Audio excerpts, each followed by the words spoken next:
សួស្តីចូលរួមជាកំសាន្តជាមួយនឹងខ្ញុំទាំងអស់គ្នាអរគុណបាទសួស្តីសូមចូលរួមអ្នកផងបាទ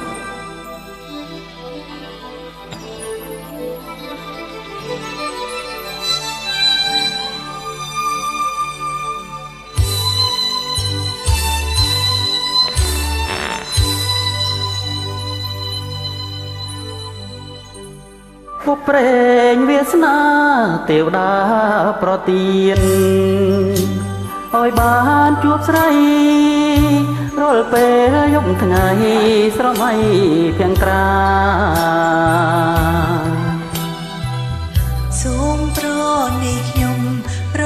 គុំប្រាថ្នាបួងសូមស្នេហាក្រែងចិនសាវ៉ា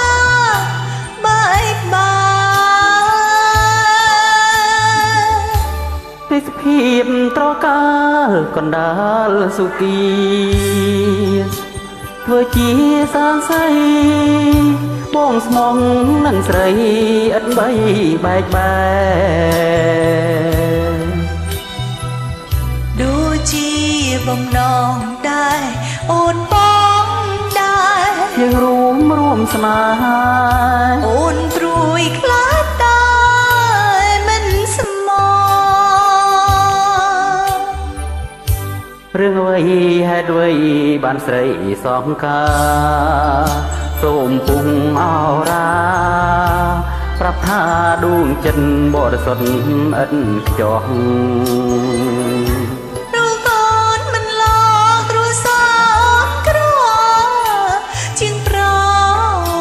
គិតអ្វីថាណាំងទៀមខ្ពស់ស្រីច្រើនរងគ្រោះព្រោះថាណាំស្នេហាមកមុនបរិសុទ្ធនៃបងមិនពងទ្រព្យជាបងមិនប្រាថ្នាស្នេហាមាសប្រាំងនេះគឺចិន្តាស្នេ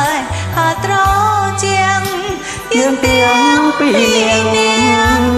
រួមរៀងលោកស្រីចាអរគុណដែលបានចូលរួមជា